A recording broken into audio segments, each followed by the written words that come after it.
আসসালামু আলাইকুম। প্রিয় দর্শক, অন্নমঞ্চ অনুষ্ঠানে আপনাদের স্বাগত জানাচ্ছি। সুপ্রিম কোর্টের সিনিয়র আইনজীবী, যার পরিচয় নতুন করে কিছু দেওয়ার নেই। সবচেয়ে বড় যে পরিচয়, তিনি একাত্তরে মুক্তিযুদ্ধের অন্যতম সংগঠক এবং মুক্তিযোদ্ধা, মানবাধিকার কর্মী অ্যাডভোকেট জেরাই হাসান পান্না। অ্যাডভোকেট জেরাই হাসান পান্না, আপনাকে স্বাগত জানাচ্ছি আমাদের অনুষ্ঠানে।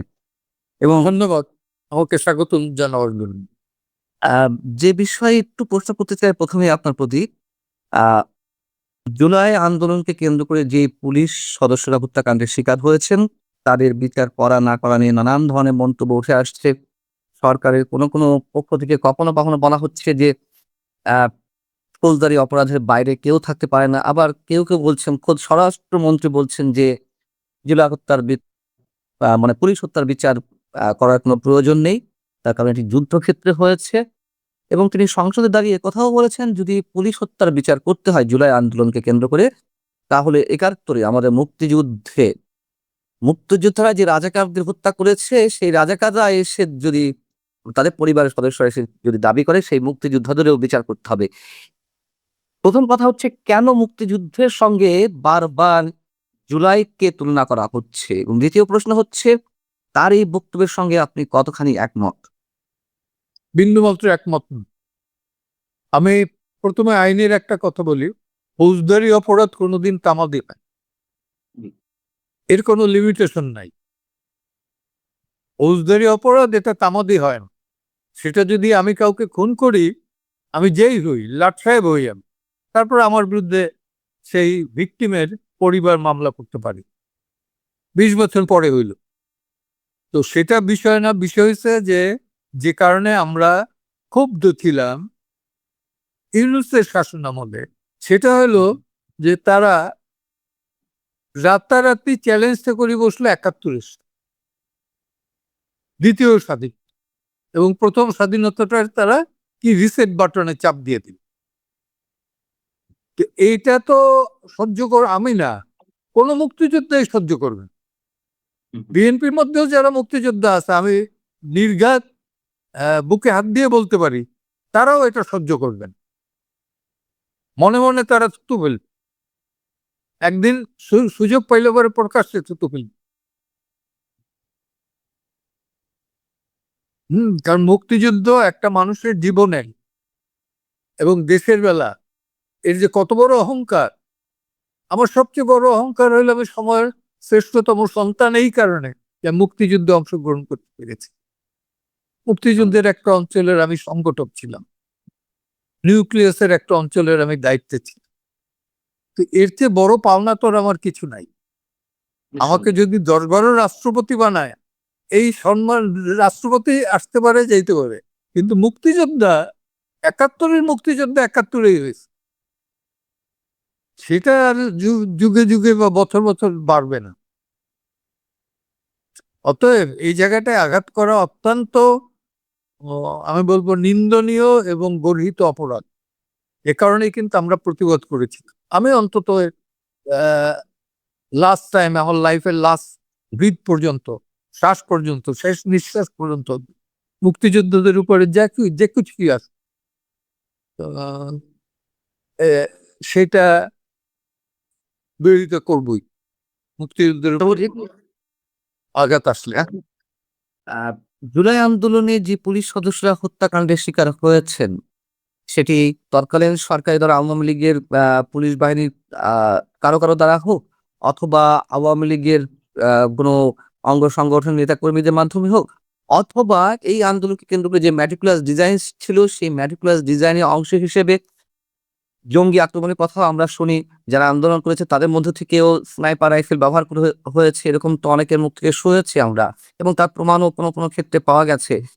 সেটি তৃতীয় কোনো পক্ষের মাধ্যমে এই পুলিশ সদস্যরা হত্যাকাণ্ডের বিচার হোন না কেন, যেভাবেই হোন না কেন, তার বিচারটি হওয়া উচিত কিনা আপনি আমি তো আগাগোড়া বলে আসছি, আগাগোড়া কিন্তু আমি বলে আসছি যে আপনারা ছাত্র হত্যার কথা বলেন, মানুষ হত্যার কথা বলেন, কতজন পুলিশ হত্যা হয়েছে, কতজন, তার তালিকাটা দেখ। আপনি যদি হিসাব করেন সরকারি হিসাব অনুযায়ী, সরকারি কিন্তু পুলিশ হত্যার হিসাবটা দিবে না, দেয় নাই, ইউনূসের সময় দেয় নাই।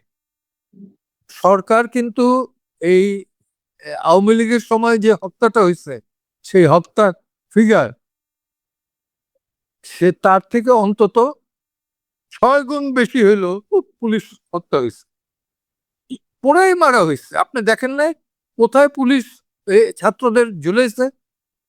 আসলে ঝুলায় নাই পুলিশকে, যাত্রাবাড়িতে ঝুলায় নাই পুলিশকে। এটা কি নৃশংসতা, অসভ্যতা, বর্বরতা, মধ্যযুগীয় অত্যাচার? গুলি করে হত্যার চেয়েও এটা মধ্যযুগ, এটা আরো জঘন্যতম অপরাধ। এবং এটা তো প্রমাণিত, যখন এই জুলাই আন্দোলনের নায়কেরা, নায়ক বলি আমরা, জুলাই আন্দোলনের নেতা বলি বা সাবেক ছাত্র সমন্বয়ক বলি, তারা এই বিচারটি চাইছে না, তার মানে তাদের মাধ্যমে এই হত্যাকাণ্ডের বিচার হয়েছে। এটা এখন ওপেন সিক্রেট, যেটা বোঝা যাচ্ছে। নইলে পুলিশ হত্যার বিচার তারা চাইবে না কেন? যদি আওয়ামী লীগের পুলিশ বাহিনী অথবা আওয়ামী লীগ অঙ্গ সংগঠন নেতা কর্মীরা করে থাকতো, তাহলে তারা আরো দ্বিগুণ 10 গুণ আর জোরালো কণ্ঠের মাধ্যমে উচ্চারণ করতে, যে পুলিশ হত্যার বিচার চায়। যেহেতু তারা এই বিচারটি চাইছে না, আমরা ধরে নিতে পারি এই হত্যাকাণ্ডের সঙ্গে পারি না। এটা তো তারা তাদের আত্মস্বীকৃত বহুত ভিডিও আছে, অডিও আছে, মনে নেওয়ার দরকার নাই। সিরাজগঞ্জের এনায়তপুর না কোথায় যেন একটা 14 জন না 19 জনকে পোড়াই মারছে। একজন মহিলা কনস্টেবল, সে বলতেছিল যে আমি প্রেগনেন্ট, আমি অন্তঃসত্ত্বা, তাকেও মারছে। এরা কি মানুষ না অমানুষ? তো অমানুষদের যদি বিচার মানুষের সমাজে না হয়, তাহলে সেই সমাজটা কিসের, জঙ্গলের না পশুদের? এবং এই জুলাই আন্দোলনের অন্যতম সমন্বয়ক বা সামনের সারি একজন নেতা তো কদিন আগে বললো যে এসআই সন্তোষকে আমরা পুড়িয়ে হত্যা করেছি, থানা লুট জ্বালিয়েছি, তারা প্রকাশ্যেই বললো। রাইট, তা আত্মস্বীকৃত খুনি। তাহলে এখন প্রশ্ন হচ্ছে যে কেন বিএনপি এটি করতে চাইছে না? বিএনপি এখন সরকার, নির্বাচিত সরকার হিসেবে তারা ক্ষমতায় রয়েছে, তারাও বা কেন এটি হত্যাকাণ্ডে, মানে এই হত্যাকাণ্ডগুলোর বিচার চাইছে না? এবং কেন তারা ৭১-এ মুক্তিযোদ্ধাদের সঙ্গে এই বিষয়টি সামনে নিয়ে আসছে? এইটা তো বিএনপির লোকজন বলতে পারবে, আমি তো বলতে পারবো না। আমার ধারণা হলো যে বিএনপি বোধহয় একটা ব্রিদিং আওয়ার চায়, একটা ব্রিদিং আওয়ার চায়। আস্তে আস্তে তো তারা অনেক জায়গা থেকে রিট্রাক্ট করছে, ফর এক্সাম্পল গণভোট। তো সেই রকমের একটা ব্রিদিং আওয়ার তারা চায় আমার মনে হয়। আমরা তো বরাবর বলছিলাম যে সংবিধান সংশোধন হইতে পারে, কিন্তু ফেলাই দেওয়ার মতো না। আমি বলছিলাম কিনা যে একবার, আপনার খেয়াল আছে কিনা, আমি বলছিলাম যে হাত খাই, উত্তেজিত হয়ে বলছি যে সেটা আমার ল্যাঙ্গুয়েজটা বলা ঠিক হয় না, হাত কাইটে ফেলাই দেব। হাত কেটে ফেলাই দেওয়ার দরকার হয় না। তাদের হাতের এবং এই যে যে টাকা পয়সা খাইয়ে যেটা করছে, আমি বলবো যে দেশের জন্য তো কিছু নাই, আকাম কুকম যেটা করিয়ে গেছে, এখন তো বের হচ্ছে আস্তে আস্তে। আমার থেকে, যেহেতু আপনি জার্নালিস্ট, আপনি আমার থেকে আরো ভালো জানবেন। সেই ক্ষেত্রে তাদের কোনো রেহাই নেই, হত্যা বিচার করুক আর না করুক, এদের কোনো রেহাই আর নাই। ভবিষ্যৎ ইতিহাস এটা রচনা হয়ে গেছে। তারপরে আপনি বলছেন যে মানে জুলাই আন্দোলনকে কেন্দ্র করে যারা ষড়যন্ত্রের অংশীদার ছিল, ষড়যন্ত্রের মধ্য দিয়ে নানান ধরনের হত্যাকাণ্ড ঘটিয়েছে শেখ হাসিনা সরকারের পতনের জন্য, তাদের রেহাই হবে না, যে কোনো এক সময় বিচার হবে। হবেই না। আমি আপনাকে আরেকটা বলি, একটা ক্লু দিয়ে দিই। ট্রাম্প আসার পরে সে একটা জায়গায় বলছে নিজেই, ট্রাম্প, যে বাংলাদেশে 2টা জায়গায় একটা অর্গানাইজেশনকে দেওয়া হয়েছে $29 মিলিয়ন, রাইট। নাইলে অধিকারকে। এবং এই অধিকারের একটা ভিডিও আমি পাঠাই দিতে পারি আপনাকে। সেটা হলো যে তার সেক্রেটারি এই এলান, এলান, সে বলছে কিসের এখন আর ৭১ আপনারা জেলে যাওয়ার পর আর কি, আপনারা যখন জেলে, তখন সে এটা বলছে কিসের ৭১ ওই জেলে জেলে এখান পান্নারে ধরে না কেন এখন? আচ্ছা, তাই নাকি? এটা তো আমার জানা ছিল না, এই ধরনের বক্তব্য দিয়ে। হ্যাঁ হ্যাঁ হ্যাঁ।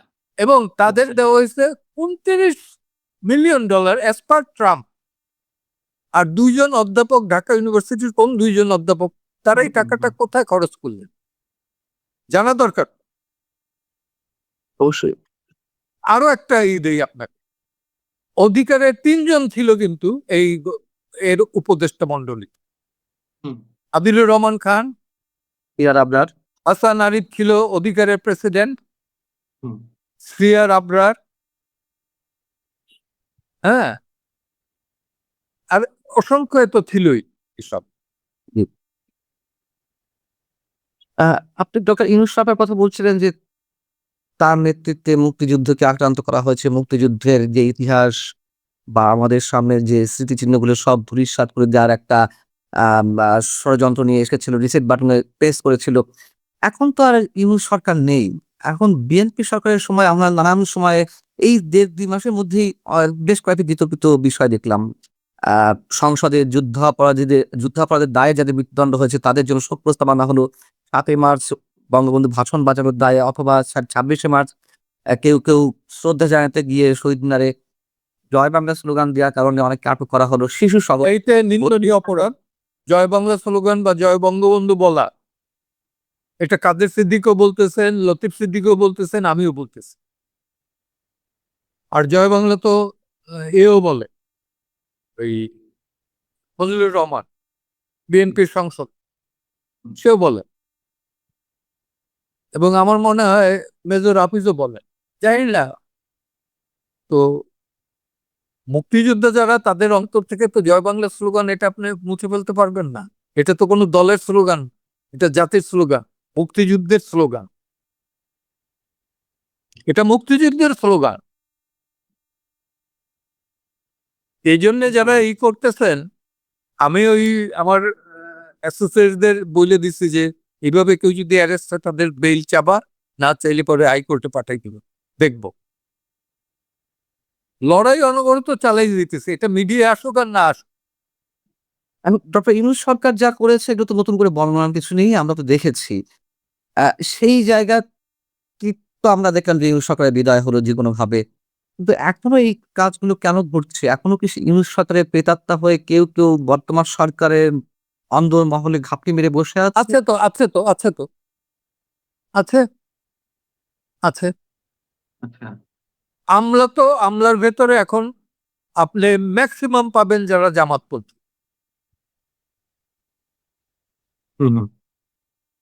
আমলাদের মধ্যে পুলিশের ব্যাপারটা যেহেতু পুলিশের বিষয়, সেহেতু কিন্তু পুলিশের প্রতি একটা জায়গায় আমি বলি, পুলিশদের এইভাবে হেনস্থা করা উচিত না। এরাই কিন্তু প্রথম 25শে মার্চের রাতে তারা আত্মঘাতী দিয়েছে, দেশের জন্য শহীদ হয়েছে, এবং পরবর্তীকালে কিন্তু সেনাবাহিনীর চেয়েও পুলিশের অংশগ্রহণ ছিল বেশি। আমি সেনাবাহিনীকে খাটো করছি না, কিন্তু অংশগ্রহণের দিক থেকে। আর দরিদ্র জনগণের তো ছিলই। আমি সব বিষয়ে আরেকটি প্রশ্ন করতে চাই, মানে সবশেষে। আ মঞ্চ ৭১ অনুষ্ঠানে আমরা যারা উপস্থিত ছিলাম তাদের বিরুদ্ধে তো একটি ফেক মামলা দেয়া হলো। নিরাপত্তা দেওয়ার নামে আমাদেরকে উল্টো সন্ত্রাস বিরোধী মামলা দেওয়া হলো। আপনার নেতৃত্বে এই মঞ্চ ৭১ আত্মপ্রকাশ এবং এই সমাবেশটি, মুক্তিযোদ্ধাদের সমাবেশটি বা সেমিনারটি আয়োজন করা হয়েছিল। বেশ ভালো কথা। আমরা যারা উপস্থিত ছিলাম তাদের নামে ফেক মামলা দিয়েছে। তখন যারা সরকারের শীর্ষস্থানীয় পর্যায়ে থেকে ৭১ পরাজিত শক্তিদের সম্পূর্ণ ধরনের, মানে সম্পূর্ণভাবে আলো বাতাস দিয়ে আরো শক্তি সঞ্চার করা হচ্ছিল তাদেরকে। কিন্তু আমরা হঠাৎ করে দেখলাম সেই মঞ্চ ৭১ ঘটনাকে কেন্দ্র করে পরবর্তীতে এসে যখন আমরা যে ১৮ জন অ্যারেস্ট হয়েছিলাম তাদেরকে জামিন করে দেওয়া হলো। আপনি সহ আরো ব্যারিস্টার সারাহ হোসেন সহ আরো যারা এই ধরনের মামলায় লড়েছেন, আপনাদের মাধ্যমে আমরা জামিন পেলাম। কিন্তু সবাই যখন আর একজনও খুব করছেন, সে হলো খোকন, জি। ঢাকা ইউনিভার্সিটি ল অ্যাসোসিয়েশনের প্রেসিডেন্ট, রাইট। দুলার প্রেসিডেন্ট। অ্যাডভোকেট ফজলুর রহমান সাহেবও, অ্যাডভোকেট ফজলুর রহমান সাহেব আপনার সাথে হ্যাঁ, ছিলেন। তাদের সবার প্রতি আমরা কৃতজ্ঞ।